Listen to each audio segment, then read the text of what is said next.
Would you like to find out how we converted our garage into a passively heated greenhouse and solarium? If this is something you're interested in, then let's get started.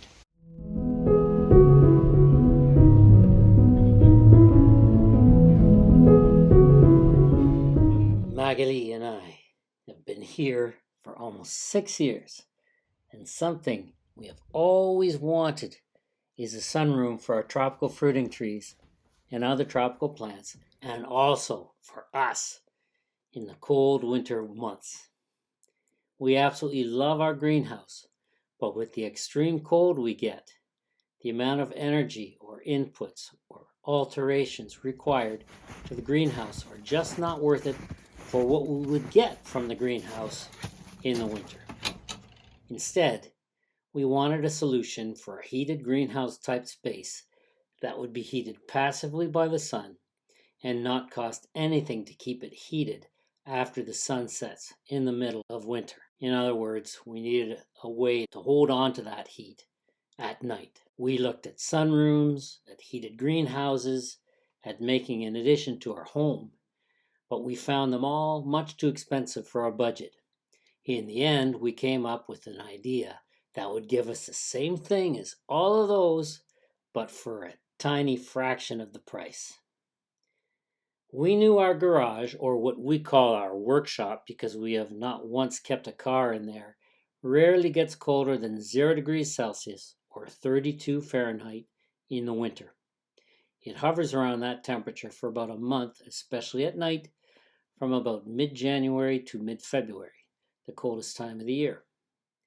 The temperature is moderated by insulation in the roof of the garage, but none in the walls, by 3 large west side windows that allow sunlight in, and by the 2 south-facing garage doors, which have small windows near the top, which also allow sunlight in.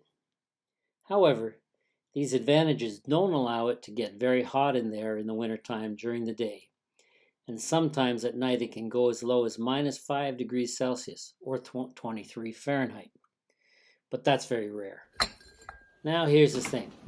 We made a comparison of temperatures at the same time in the greenhouse, where it can go down to -20 or -25 degrees Celsius, between -4 and -13 Fahrenheit at night. Already, there is a big difference.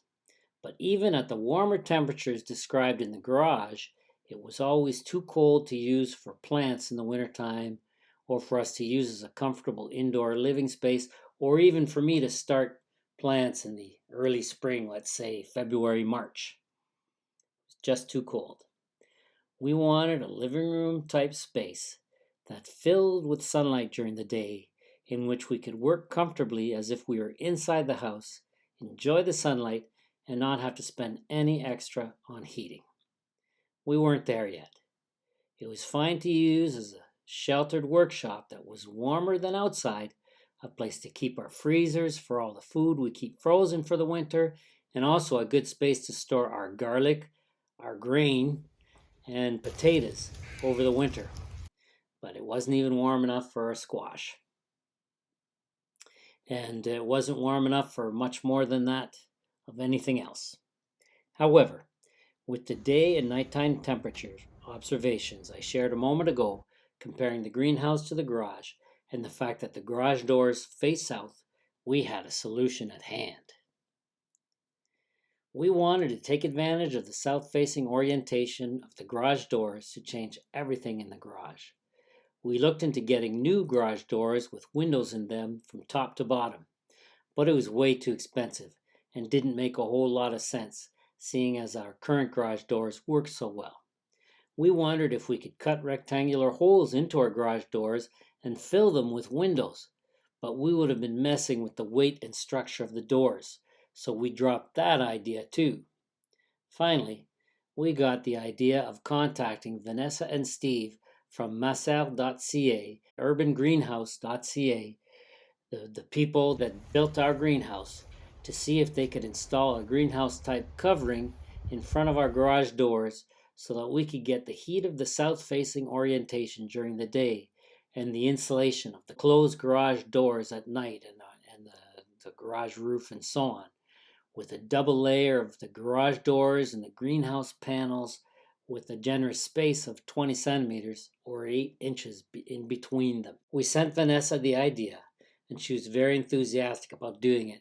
She thought it was an excellent idea, but it was something that she had never been asked to do before. She asked me to send her all the details of what we needed, along with the measurements, so that she could let us know if it was feasible. We wanted a system that would allow us to keep and use our garage doors for insulation when needed, so nothing should interfere with the opening and closing mechanism. And we wanted a doorway access so we could have a front of the house access directly into the garage. And we wanted screens to allow air circulation coming from the front of the house.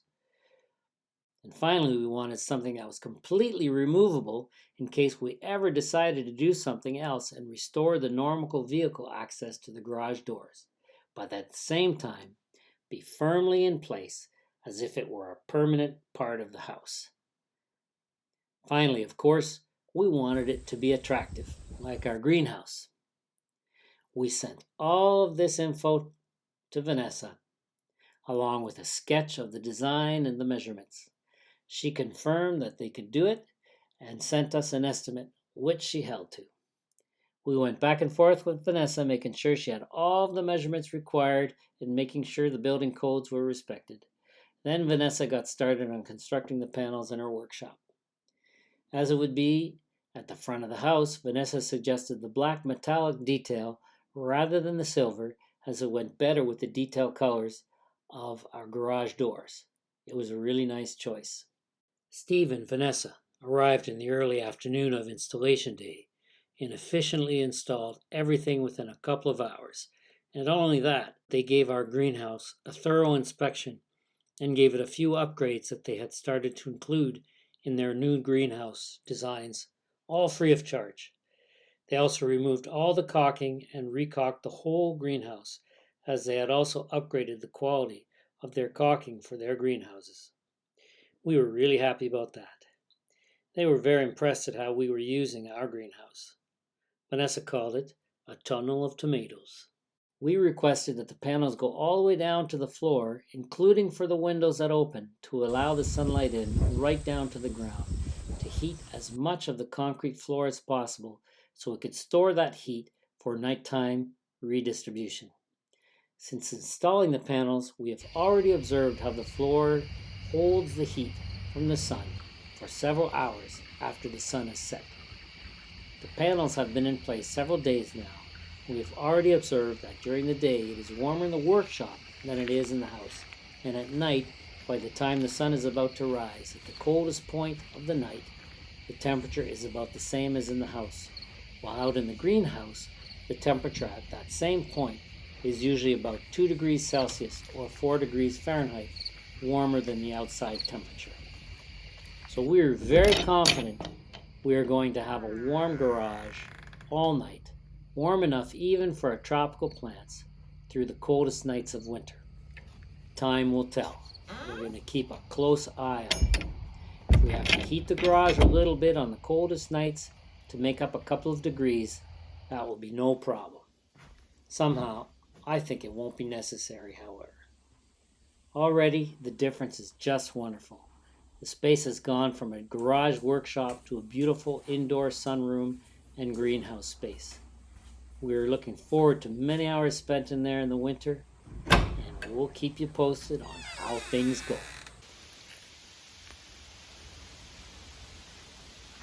And now, for the moment we were finally waiting for, to test to see how the doors would look as they opened and as they closed behind the panels.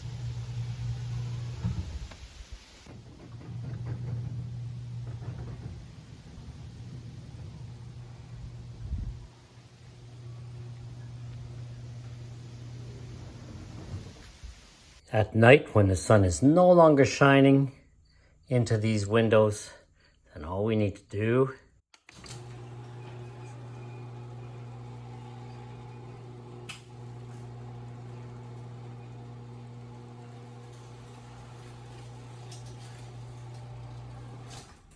is close the doors.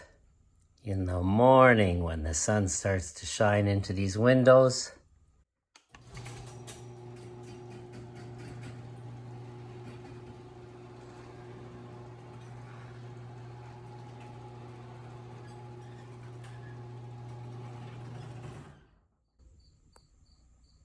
we open them.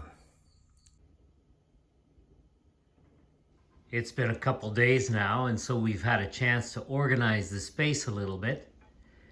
And there's certainly going to be probably a lot more plants coming in here. And also in the next couple of weeks, there's going to be a lot more tomatoes and peppers coming in here because we've got frosts coming most likely. And also a whole bunch more sorghum that we still have to harvest.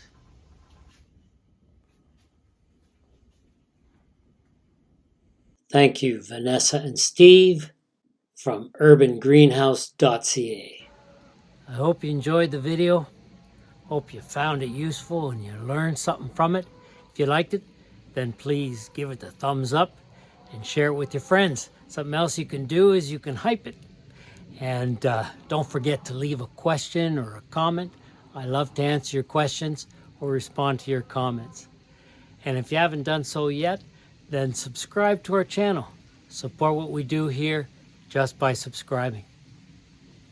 Thank you very much for watching. Thank you very much for being here with us. We really appreciate it. Have a wonderful week, and we will see you next time. Hamamelis virginiana, also known as witch hazel, just beginning to bloom at the end of September.